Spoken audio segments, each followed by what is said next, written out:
Señor, te damos gracias por este día y te doy muchas gracias por el Señor. Quiero que me ayudes a poder explicar de los libros del Antiguo Testamento. El libro que ahora nos toca es el libro de Reyes. Este es un libro que es un libro suficiente, un libro que hace unas semanas estuvimos estudiando una historia del Antiguo Testamento, el libro de Reyes. Este es un libro que regularmente regresamos una y otra vez de los estudios del Antiguo Testamento. Ayúdame, Padre, por favor, a comunicar de manera efectiva lo que quieres, sobre todo para la lectura con la aplicación. Estoy pensando, hermano, que este libro nos da mucha esperanza para poder interpretar los eventos que muchas veces pasan en nuestra vida. Dame la gracia que necesito. Ayúdame, dale a mis hermanos el poder escuchar con atención, escuchar activamente. Y Señor, ayúdanos a sobresalir sobre la vasta información que tenemos. Y dame gracias, Señor, para seleccionar. Necesito tu ayuda. Bendícenos, por favor, en esta mañana, en el nombre de Cristo. Ok, bien, hermanos, estamos en el libro de Reyes. Como hemos dicho antes, hermanos, el libro de Primera y Segunda de Samuel realmente era un solo libro.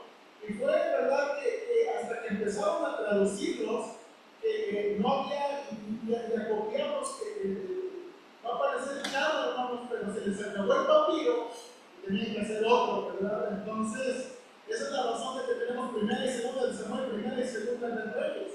Este libro en la Biblia hebrea, este libro se llama Melquí, ¿verdad? Que significa reyes. Cuando se tradujo del hebreo al griego, lo que conocemos la Septuaginta, acuérdense que los traductores juntaron Samuel y Reyes, y a Samuel le llamaron Primera y Segunda de Reinos, y a Reyes le llamaron Tercera y Cuarta de Reinos. Ese es como aparece en la traducción del griego. En nuestra Biblia, hermanos, aparece como Reyes. Hermanos, este libro es el más extenso en nuestra Biblia en el Antiguo Testamento. Este libro tiene 25.420 palabras hebreas. El siguiente libro que le sigue es Samuel con 24.000, Crónicas con 24.000, Jeremías con 21.000, Génesis con 20.000, hermanos. Salmos tiene 19.000 y Ezequiel tiene 18.000 palabras hebreas. No las conté, lo conté en Pero este libro, hermanos, es el libro más grande del Antiguo Testamento, el libro de los Reyes. Ahora, hermanos, aunque este libro fue titulado Reyes, y los reyes nos ayudan a organizar la información cronológica, realmente, hermanos, los profetas son los personajes más importantes en estos libros. El movimiento profético de Israel, comenta el hermano House, ¿verdad?, unió la preocupación por la historia y la creencia, ¿verdad?, en cuanto a lo que estaba Dios haciendo. En el libro de Reyes, los profetas predican la palabra, predicen el futuro, explican el pasado. Los profetas ungen reyes, denuncian a los reyes, son amigos de Jehová, ¿verdad?, tratan de despertar la conciencia de Israel y de proteger a Israel del paganismo. Y ellos son las personas más importantes. Ahora, hermanos, algo que es muy crucial, que voy a poner un video, ¿verdad? ¿Verdad? Quiero usar el video para llamar su atención. Algo muy importante para poder enseñar bien este libro es entender la audiencia a quien fue escrito este libro. El libro de Reyes, hermanos, este libro se está escribiendo para las personas que están yendo a cautiverio a Babilonia. Este libro se está escribiendo para los que han perdido todo, los que están yendo como esclavos, los que están viendo las ciudades destruidas, el templo destruido, y hermanos, tienen incertidumbre de todas las cosas. A estas personas Dios les está escribiendo. Déjenme enseñarles un video. Nada más tengo que decir algo. Mucho de este video creo que fue hecho con inteligencia artificial. Entonces, Hay cosas que ustedes dicen, no, no es posible que eso suceda. Sí, pues es la inteligencia. No es tan perfecto. Pero déjenme enseñar este tipo.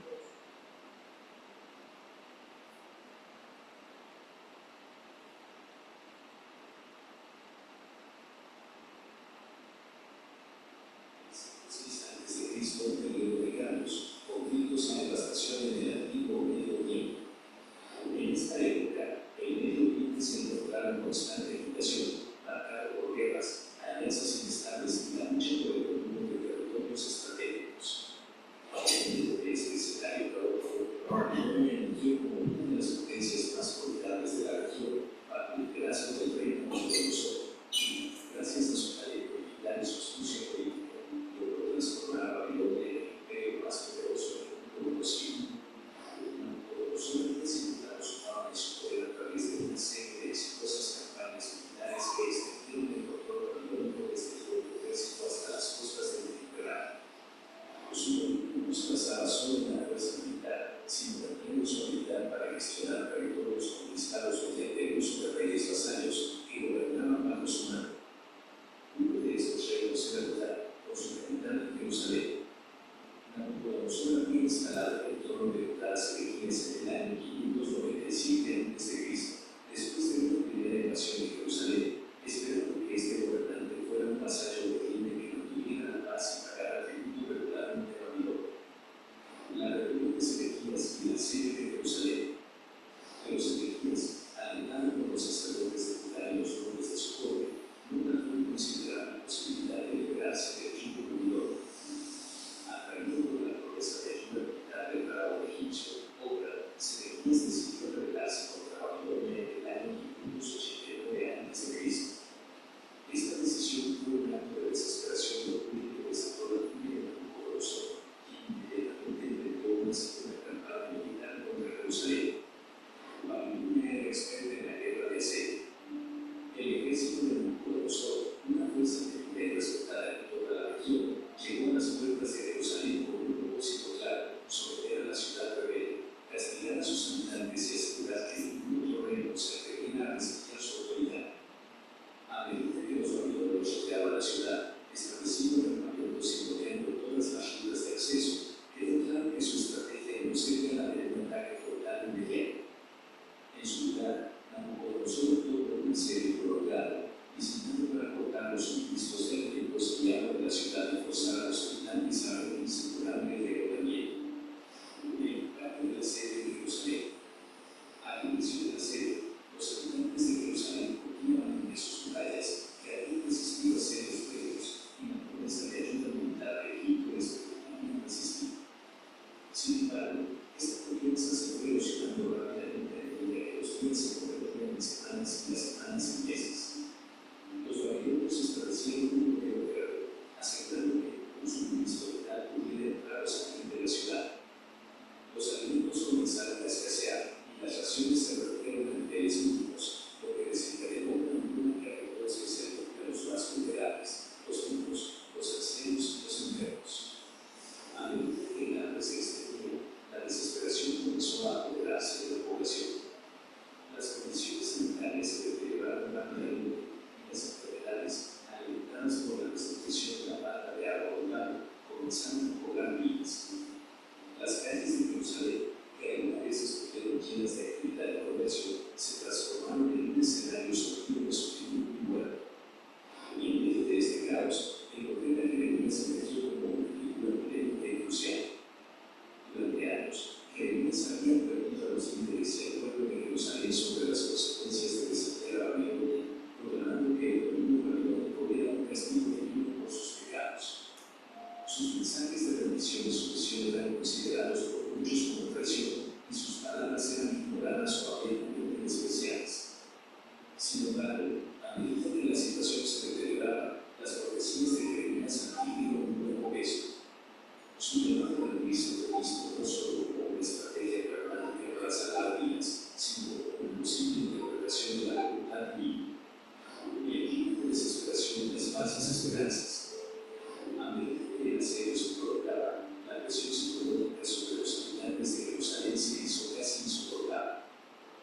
rumores de una inminente intervención egipcia que rompería el asedio babilónico circularon por la ciudad, alimentando esperanzas que una y otra vez se verían frustradas. Los ejércitos egipcios nunca llegaron, y cada vez que un rumor se demostraba falso, el desánimo y la desesperanza crecían. La presión social comenzó a desbordarse, y el orden en la ciudad se volvió cada vez más difícil de mantener. La lucha por la supervivencia diaria descargó el tejido comunitario, mientras la incertidumbre sobre el futuro aumentaba la paranoia y el conflicto interno. Finalmente, después de casi 2 años de asedio, la situación en Jerusalén no se sostenía. Los babilonios, pacientes y meticulosos, aprovecharon el debilitamiento de la defensa de la ciudad. En el año 586 a.C., lograron abrir una brecha en las murallas de Jerusalén. La entrada de las tropas babilónicas fue tan implacable. Los soldados de Nabucodonosor avanzaron rápidamente, saqueando y destruyendo todo a su paso. Las casas fueron incendiadas, los tesoros robados y el caos se apoderó de las calles. Eso ahí voy a pasar. Si usted quiere saber más de lo que realmente pasó, está escrito en el libro de Lamentaciones. El libro de Lamentaciones, hermanos, describe lo horrible que pasó, hermanos, en la conquista de Jerusalén. Ahora, hermanos, quiero llamar su atención de nuevo, ¿por qué es tan importante entender quiénes son los receptores?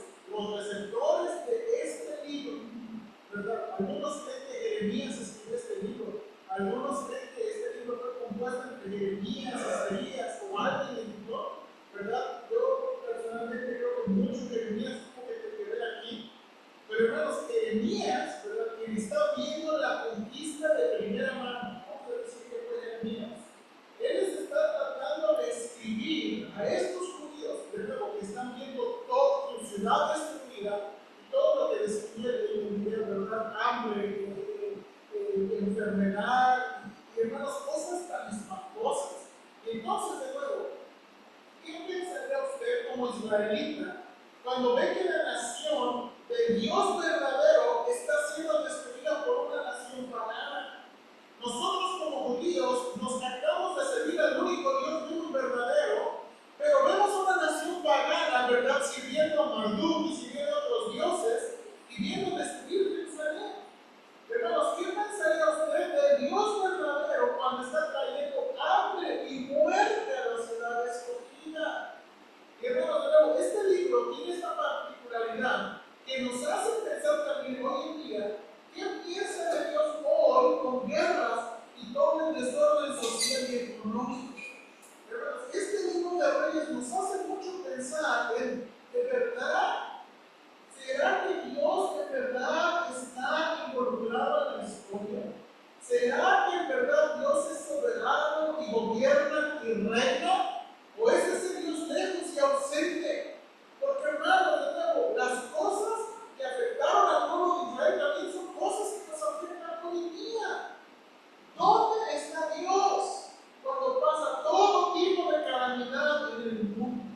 Hermanos, yo creo que muchos israelitas, muchos judíos, ancianos, adultos, niños se preguntaron, ¿dónde está Dios?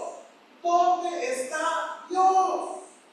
Y Jeremías, hermanos, por lo que viene resumiendo así, en el libro de Reyes les quiere decir, Yahweh, Jehová, es el único Dios verdadero y soberano que hace cumplir su palabra. ¿Dónde está Dios en medio de esta tragedia? Cumpliendo su palabra. ¿Qué Dios está haciendo en el libro de Reyes? Cumpliendo su palabra. Lo que está pasando es lo que Dios dijo que iba a pasar. Y este libro, hermanos, está tratando de ayudarles a los judíos a poder interpretar las historias a la luz de lo que Dios ha dicho. Y este es el tema del libro de Reyes.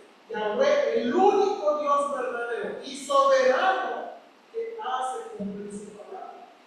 Hermanos, de muchos libros del Antiguo Testamento, este es el libro que más enfatiza el asunto de la palabra de Dios.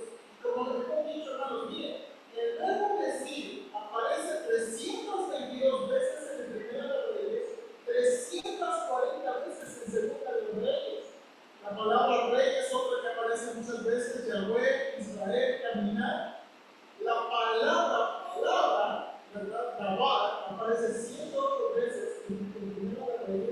97 en Segunda de Reyes. Y hermanos, 50 veces aparece la frase palabra de Yahweh, 19 veces conforme la palabra de Yahweh, y 33 veces así ha dicho Yahweh, así ha dicho Jehová. Hermanos, profeta o profecía aparece 89 veces. Hermanos, la palabra de Dios es muy importante en el libro de Reyes. Ahora, hermanos, este libro también tiene esta particularidad. En este libro, déjenme enseñarles la escritura. Este libro comienza a relatar desde la ascenso y la caída de la familia de Salomón. ¿Se acuerdan? Es este rey que Dios escogió. Salomón, hermanos, David está muriendo alrededor del año 970 a.C. Después vemos el ascenso y la caída de la familia de Jeroboam. El reino de Israel, hermanos, se está dividiendo en el 922 a.C. Luego vemos el ascenso y la caída de la familia de Omri, el declive y la caída del reino del norte. Hermanos, 10 tribus de Israel desaparecen en el 721 a manos del reino de Asiria. La capital de Asiria, hermanos, es Nínive. ¿Se acuerdan? El profeta Jonás es ese profeta mandado a la capital de Asiria, Nínive. Y es esa capital de Asiria que iba a conquistar el reino del norte. El reino del sur, por cuidado y providencia de Dios, dura unos años más, pero termina cayendo, hermanos, en el 586 a manos de Babilonia. Ahora quiero que vean una particularidad. Este libro de Reyes casi abarca 400 años de historia. Este libro se ve muy tiene, hermanos, 400 años de historia. De la muerte de David hasta el cautiverio. Ahora, algo que quiero hacer es algo importante es que Israel es conquistado por dos imperios que son muy marcados en la historia. La arqueología de la tiene mucho que decir sobre Asiria y la arqueología tiene mucho que decir sobre la Biblia. Y esto observa las misiones paganas para ayudar a y esto es lo que vemos en el libro de Reyes. Pero este libro es muy particular porque cubre de nuevo esos 400 años. Ahora, hermanos, cuando estamos leyendo el libro de Reyes, ¿qué es lo que descubrimos? Y hermanos, la primera parte del libro de Reyes probablemente es la historia más positiva que se puede de todo el libro. Y yo que comenzamos. ¿Qué tenemos en la primera parte del libro de Reyes? El ascenso y la caída de la familia de Israel. Ok, vaya ahí a Primera de Reyes capítulo 1, por favor. Miren lo que dice el versículo 5 al 7. Primera de Reyes 5 al 7. Dice, entonces Adonías, hijo de Agib, se rebeló diciendo, yo reinaré. Y se hizo de carros y de gente de caballo y de 50 hombres que corriesen delante de él. Y su padre nunca le había entristecido. Otra manera de traducir eso, disciplinado o lastimado o planeado en todos sus días por decirle, ¿por qué haces así? Además, este era de muy hermoso parecer y había nacido después de Absalón y se había puesto de acuerdo con Joab, hijo de Sarvia, y con el sacerdote Abiatar, los cuales ayudaban a Adonías. Hermano, el rey Salomón, lo que va a hablar el libro de Reyes, tomó el reino en medio de, hermanos, había otro hijo de David. Miren qué familia tenía David. Otro de sus hijos, llamado Adonías, hermano de Absalón, guapo. ¿Verdad? No sé por qué no dan esos detalles, pero él estaba guapo. Ahora, hermanos, ¿por qué puse este versículo? ¿Se acuerda uno del talón de Aquiles de David? Hermanos, David fue un hombre de Dios. David fue un gran guerrero. Y el libro aquí lo hace notar. Mira el versículo 6. y su padre, está hablando de David, nunca le había, y esa palabra que te acabo de traducir, David nunca le disciplinó, nunca le dio la corriente, nunca le confrontó. Y Adonías, hermanos, se levanta como que yo puedo decidir, pero de nuevo, Dios, ¿verdad? Dios hace que Salomón tome el reino, David levanta a Salomón y corona a Salomón, y entonces, ¿verdad? En el capítulo 2, vaya al capítulo 2, por favor, en el capítulo 2, ¿verdad? Versículo 3 y 4, David le exhorta a Salomón, y mira lo que le exhorta como rey: guardar los preceptos de Jehová tu Dios, andando en sus caminos y observando sus estatutos y mandamientos, sus decretos y sus testimonios, de la manera que está escrito en la ley de Moisés, para que prosperes en todo lo que hagas y en todo aquello que emprendas, para que confirme Jehová la palabra que me habló, diciendo: si tus hijos guardaren mi camino, andando delante de mí con verdad, de todo su corazón y de toda su alma, dice, faltará a ti varón en el trono de Israel. Ahora, hermanos, si usted está leyendo un libro de historia, usted no espera este tipo de discursos de un padre y un rey a otro rey. Hay que hacer de sí, hay que planear de sí, hay que seguir preparando a esta persona, y hay que seguir levantando el ejército, y hay que seguir usando. Hermanos, uno estaría realmente intentando hacer otra cosa. Pero, hermanos, la exhortación que le da David a Salomón, es la exhortación más importante: obedece a Dios. Obedece a Dios. Guarda su palabra. Porque Él prometió que si tú guardas su palabra, Él iba a estar. Hermanos, lo que vemos más adelante en este capítulo es que Salomón ejecuta justicia contra Adonías, Joab, Abiatar y Sinaí. Y al final concluye, hermanos, el capítulo 2 termina con esta observación, versículo 46. Y el reino fue confirmado en la mano de Salomón. El reino fue confirmado en la mano de Salomón. Esto es todo lo que dice, hermanos. Está escribiendo el autor sobre, de nuevo, este comienzo del reino. Ahora, hermanos, la siguiente escena importante de la vida de Salomón, versículos 3 o capítulos 3 y 4, es probablemente la que más conocemos. En el capítulo 3, versículo 9, Dios le hace la oferta de su vida. Miren lo que dice el capítulo 3, versículo 9. Perdón.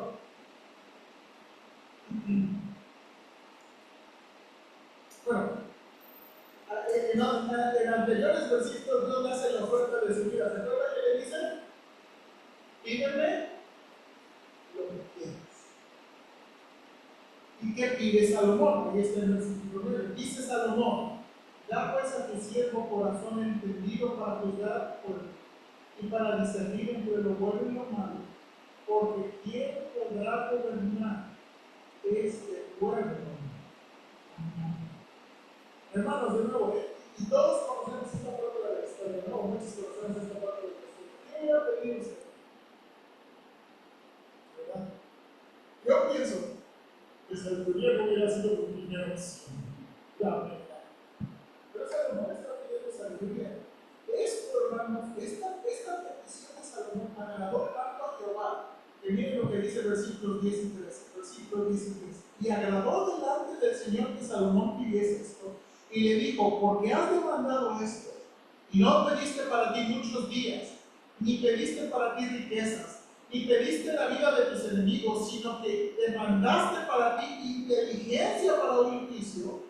He aquí lo he hecho conforme a tu palabra. He aquí que te he dado corazón sabio y entendido.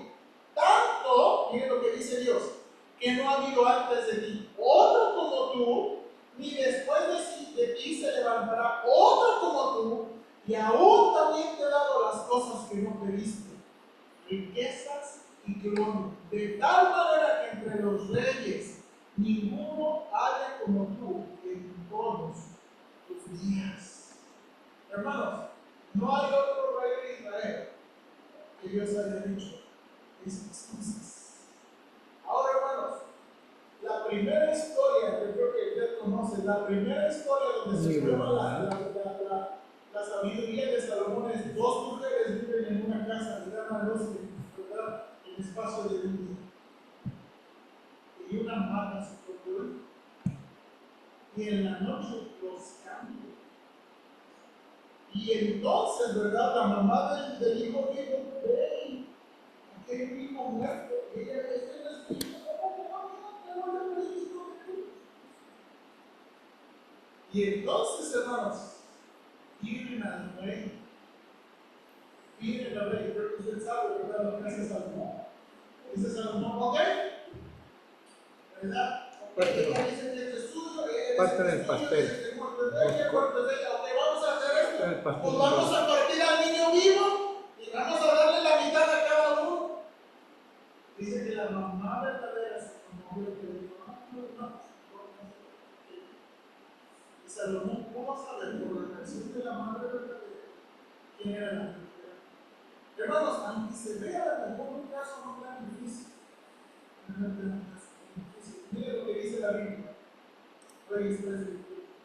Y todo Israel oyó aquel juicio que había dado el rey. Y temieron al rey, porque vieron que había en él sabiduría de Dios para juzgar. Hermanos, este es un caso difícil. Que Dios le dio sabiduría a Salomón para poder juzgar ese caso. Hermanos, quiero que vean un poquito este mapa. Este mapa describe el límite, ¿verdad?, que va a comenzar a mencionar el libro de Reyes sobre el territorio de Salomón. Dice el libro de Reyes que el territorio de Salomón llegó hasta el río Éufrates y llegó a extenderse, hermanos, a los límites de los ríos de Egipto, casi colindando las mismas partes de África. Hermanos, esta probablemente ha sido la extensión más grande que Israel ha tenido. Salomón ha tenido el reino probablemente más extenso que ninguno de los reinos de Israel.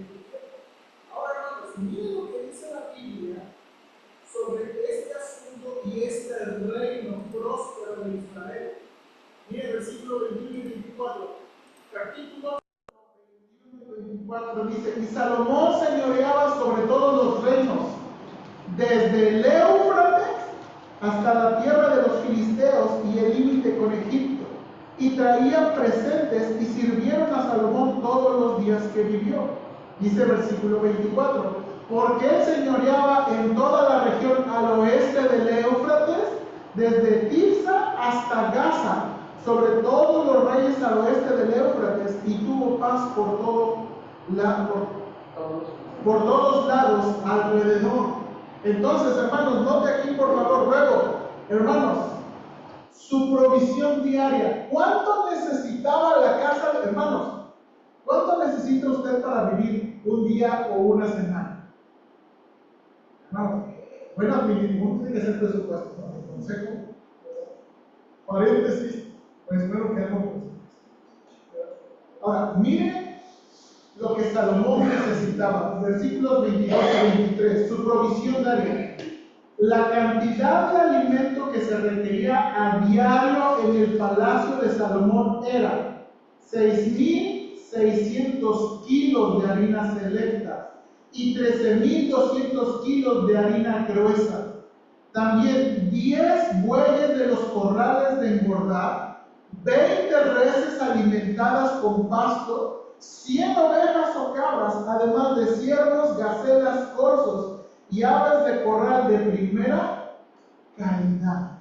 Ahora, hermanos, esto que está diciendo de la provisión diaria tiene y abarca, no nada más, o sea, Salomón no se comía todo esto.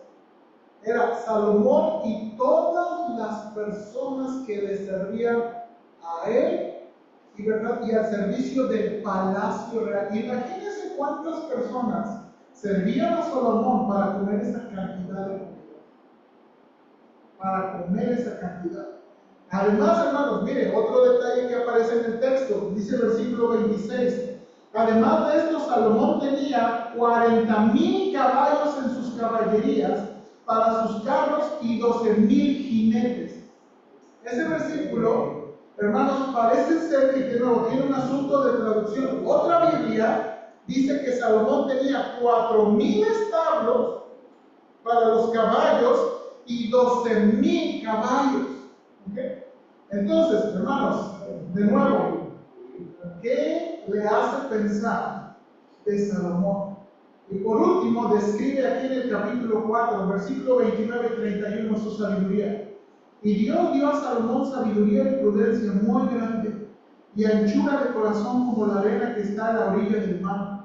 Era mayor la sabiduría de Salomón que la de todos los orientales, y que toda la sabiduría de los egipcios. Aún fue más sabio que todos los hombres, más que tal israelita, que Mal, Calcol y Dada, hijos de Mahol, y fue conocido entre todas las naciones de alrededor.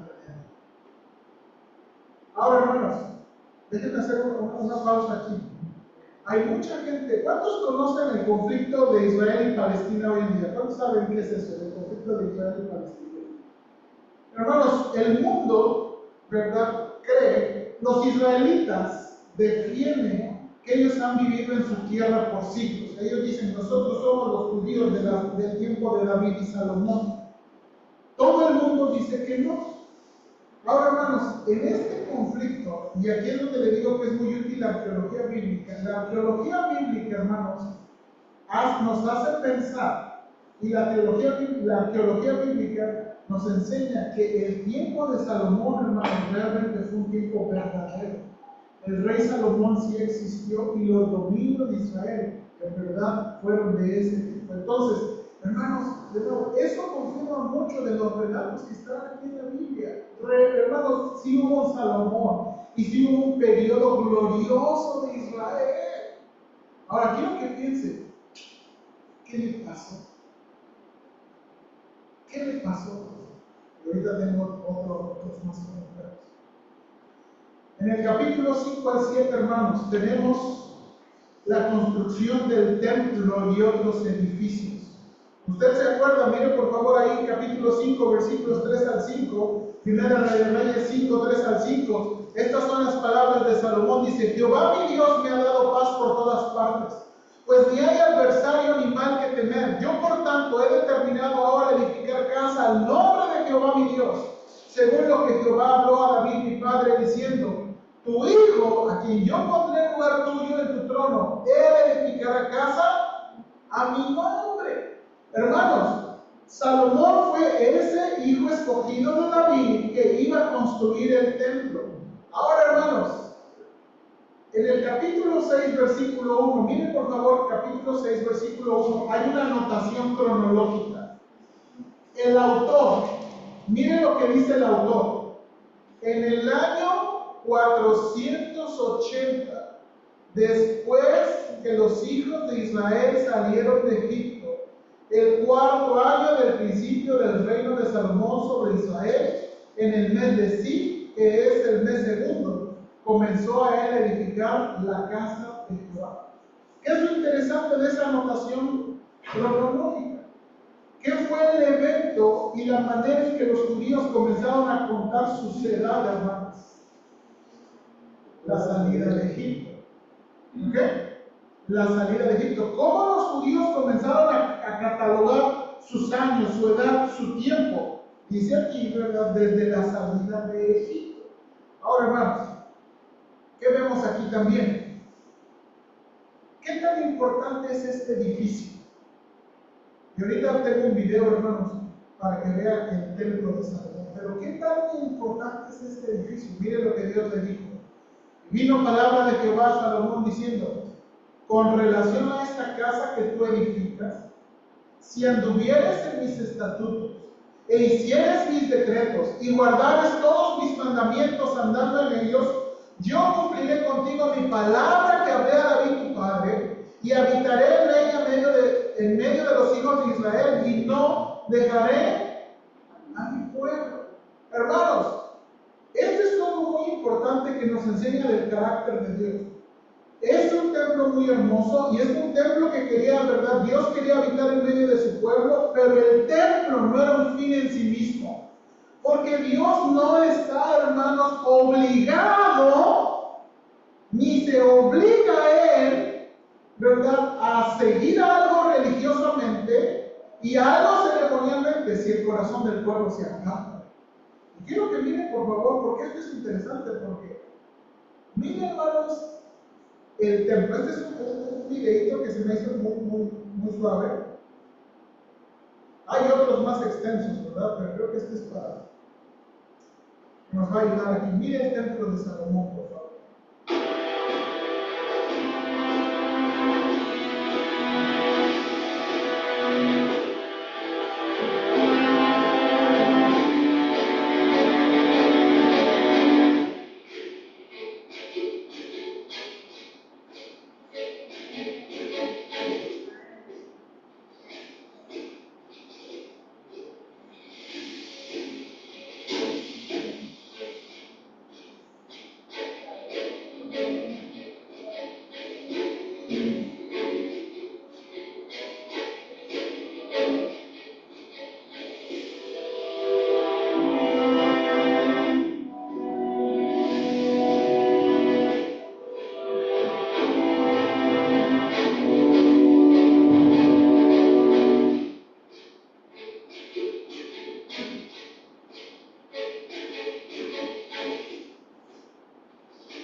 ¿Cómo era ese templo?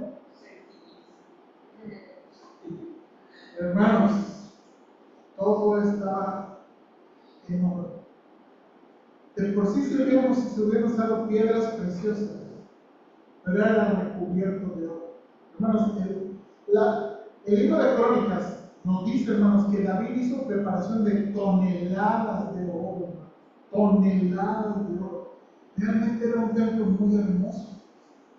Ahora, ¿qué era el propósito del templo? Miren, por favor, aquí tengo Primera de Reyes, capítulo 8, por favor, versículo 41 al 33. Cuando Salomón está haciendo una oración para dedicar este templo, Salomón nos enseña, ¿verdad?, uno de los propósitos del templo. Dice aquí: asimismo, el extranjero, el que no es de tu pueblo Israel, que viniere de lejanas tierras a causa de tu nombre, pues oirá de tu grande nombre, de tu mano fuerte y de tu brazo extendido, y viniere a orar a esta casa, tú oirás en los cielos, en el lugar de tu morada, y harás conforme a todo aquello por lo cual el extranjero hubiere clamado aquí, para que todos los pueblos de la tierra conozcan tu nombre y te teman.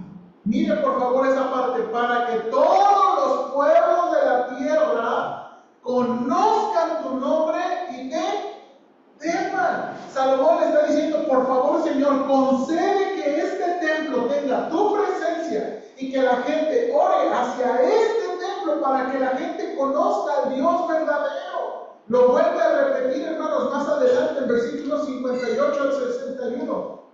Salomón vuelve a decirle: incline nuestro corazón hacia Él, para que andemos en todos sus caminos y guardemos sus mandamientos y sus estatutos y sus decretos, los cuales mandó a nuestros padres, y estas palabras con las que he orado delante de Jehová están cerca de Jehová nuestro Dios de día y de noche, para que Él proteja la causa de su siervo y de su pueblo Israel.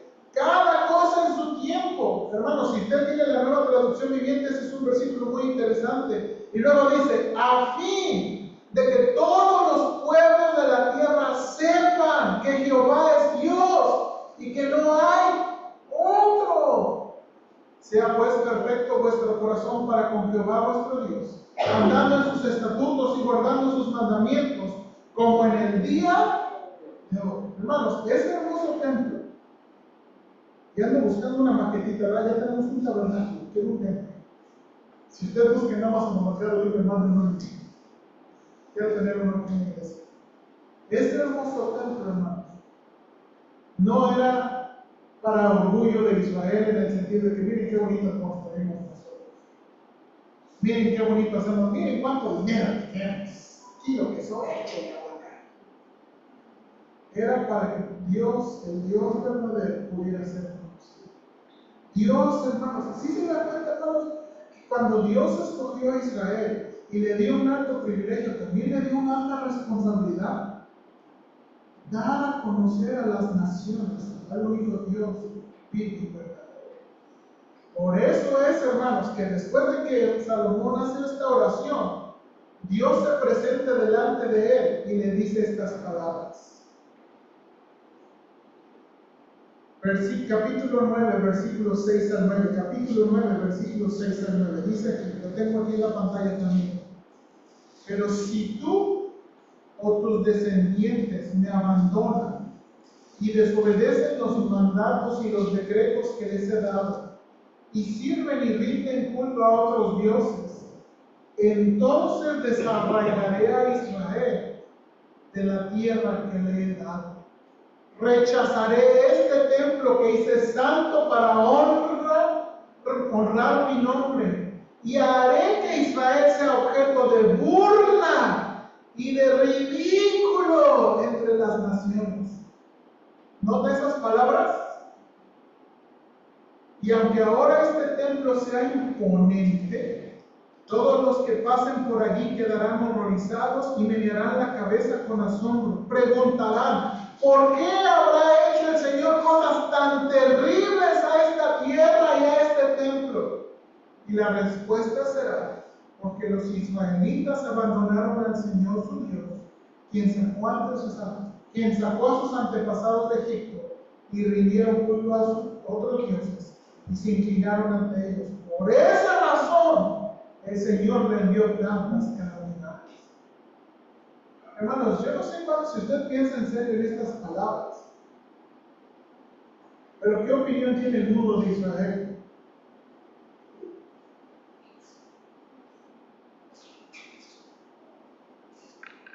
Sea objeto de burla y de ridículo.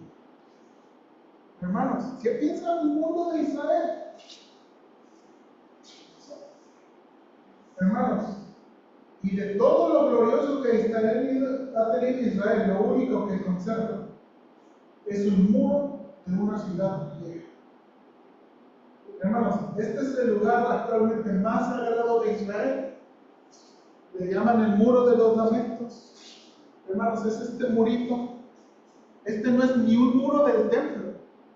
Este es un muro de una ciudad vieja. Y lo que hacen los judíos es en las grietas ponen sus oraciones. Es todo lo que ha quedado, hermanos, de la Israel gloriosa. Es todo lo que ha quedado de la Israel de siglos, desde los tiempos de Salomón, desde los tiempos de los Macabeos, desde los tiempos de Herodes. Esto es lo que quedó, una pared vieja. Cuando fue destruido, acuérdense, los que están leyendo esta historia están en ese ridículo, están en esa burla. Los soldados se ríen de ellos, ¿verdad? Llevan a los judíos esclavos. Ah, no, que tu Dios muy poderoso. No, que sí, ustedes, que su Dios. Mira, me estás lamiendo las botas. Miren ustedes, no que su Dios, que su Dios, que su Dios. Por favor, miren. Hermanos, entonces imagínense, los judíos pudieron pensar, pues probablemente nuestro Dios no es poderoso. Pero no es que el Dios no es poderoso. Lo que está pasando es que Dios está haciendo lo que dijo. Dios está haciendo lo que dijo. Hermanos, Dios está haciendo lo que dijo. Y entonces, de nuevo, hermanos, aunque el libro de Reyes comienza positivamente y tremendamente positivo, con toda la gloria de Salomón y toda la gloria del templo, hay esta advertencia. Mire aquí otra vez.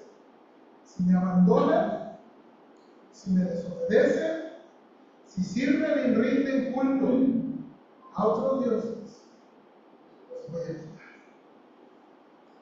Ahora, hermanos, creo que hay una aplicación para esto. No igual, pero creo que hay una conexión importante. Nosotros no somos judíos. Nosotros no, perdón que me voy a mover de la grabación del micrófono. Nosotros no somos judíos. Nosotros de nuevo no tenemos esas promesas que Dios le dio a Israel. Pero si Dios nos preguntara a nosotros, ¿cómo evaluar la iglesia? ¿Cómo evaluar lo que hacemos? ¿A dónde iríamos? ¿Sabe a dónde creo que debemos ir constantemente? Al libro de Apocalipsis. Acompáñeme por favor al libro de Apocalipsis. Si uno pudiera pensar en cuál es la palabra de Dios en la cual nuestra iglesia tiene que evaluarse constantemente, es el mensaje de las iglesias de Apocalipsis. Hermanos, de todos los mensajes que tiene la Biblia para la iglesia, este es muy específico para nosotros. Nada más quiero ir a dos, hermanos. Dice capítulo 2, por favor, Apocalipsis capítulo 2, dice, versículo 1, escribe al ángel de la iglesia en Éfeso, el que tiene las 7 estrellas en su diestra, el que anda en medio de los 7 candeleros de oro, dice esto: yo conozco tus obras y tu arduo trabajo y paciencia, que no puedes soportar a los malos y que has probado a los que se dicen ser apóstoles y no lo son, y los has hallado mentirosos. Hermanos, esta iglesia de Éfeso a la que Dios describe es una iglesia ortodoxa. Le encanta la sana doctrina, le gusta, identifica a los falsos maestros, expone a los falsos maestros. Y miren más, dice el versículo 3, y has sufrido y has tenido paciencia y has trabajado arduamente por amor de mi nombre y no has. Hermanos, esta es una iglesia chambeadora, trabajadora, trabaja extenuantemente. Hermanos, ¿qué pueden pedir más uno? Pero, mire el versículo 4. Pero tengo contra ti que has dejado tu primer amor. Hermanos, esa es la frase más confusa en este sentido de ¿qué significa eso? Y muchos hermanos han debatido, y creo que si uno ve la Biblia, el primer amor es el primer amor a Dios. El primer amor a Dios, su palabra. Hermanos, el primer amor es el sentimiento que experimentamos cuando nos convertimos a Cristo. El leer la Biblia con pasión, el leer la Biblia con amor, el leer la Biblia con expectativa. Hermanos, el primer amor es querer compartir a otros de Cristo. El primer amor, hermanos, es eso que sentimos al haber, hermanos, experimentado el perdón de nuestros pecados. Y Dios le dice, lo dejaste. Ahora mire por favor la exhortación. Recuerda por tanto de dónde has caído y arrepiéntete y haz las primeras obras. Pues si no, hermanos, miren lo que Dios está dispuesto a hacer. Vendré pronto a ti y quitaré tu candelero de su lugar si no te hubieras arrepentido. Hermanos, Dios está dispuesto a cerrar las puertas de la iglesia de Éfeso si la iglesia de Éfeso no regrese a ese primer amor y a las primeras cosas importantes. Y uno de nuevo puede hablar de las prioridades, de las primeras responsabilidades. Y la iglesia de Éfeso, hermanos, de nuevo, Dios está dispuesto a que se cierren las puertas de esa iglesia con todo lo ortodoxa que es, con todo lo defensora de doctrina, con todo lo chambeadora, si no regresa a su primera. Si no regresa a su primera. Hermanos, esta es la historia de muchas iglesias que de pronto desaparecen. Con todo y lo buena doctrina que eran, porque perdieron su primera. Hermanos, el mensaje de Reyes es un mensaje profundo al corazón. Perdón que ya no tengo tiempo para hablar de Reyes. Es un mensaje profundo. Porque uno puede desviarse en tantas cosas, como vamos a ver que Salomón se desvió. Uno puede desviarse en la prosperidad, uno puede desviarse en los edificios, y uno puede desviarse en tantas cosas que uno realmente abandona a Dios. Hermanos, podemos estar tan metidos en actividades, podemos estar tan metidos en edificios, podemos estar tan metidos en tantas cosas que nos olvidamos de la cosa más importante. Hermanos, y la cosa más importante es Dios. Y lo más importante es nuestra relación con Dios. Y lo más importante, hermanos, es vivir constantemente a la conciencia de que vivimos delante de Dios. No nada más los domingos, no nada más los miércoles, no nada más cuando la gente nos ve. Cada día vivimos delante de Dios. Cada día vivimos delante de Dios. Hermanos, Dios sabe y Él conoce nuestro corazón. Amén. Eso es lo más importante. Y en el libro de Reyes, Dios nos está enseñando y nos está diseccionando. Dios podrán tener el nombre de Israel, podrán tener su templo glorioso, pero si me abandonan, eso es lo que es lo mismo, hermano, que Dios está dispuesto a hacer con las iglesias. Si ustedes me dejan, si ustedes comienzan a amar otras cosas, hermanos, créanme que es posible amar otras cosas. Aman más su canal de YouTube, aman más sus videos de Facebook, aman más lo que quiera que hagamos, su edificio, más que a mí. Me aman más que a mí. Yo voy a cerrar las puertas de esta iglesia. Y tenemos que tener cuidado con eso. De poner en prioridad, hermanos, al Señor. Nunca perder eso. Nunca dejar de amar. Hermanos, como yo he dicho, a veces es difícil. Pero nunca, nunca. Porque así como pasó a Israel, así puede pasar a veces. Vamos a orar, hermanos. Ayúdanos, Señor, por favor. Danos gracia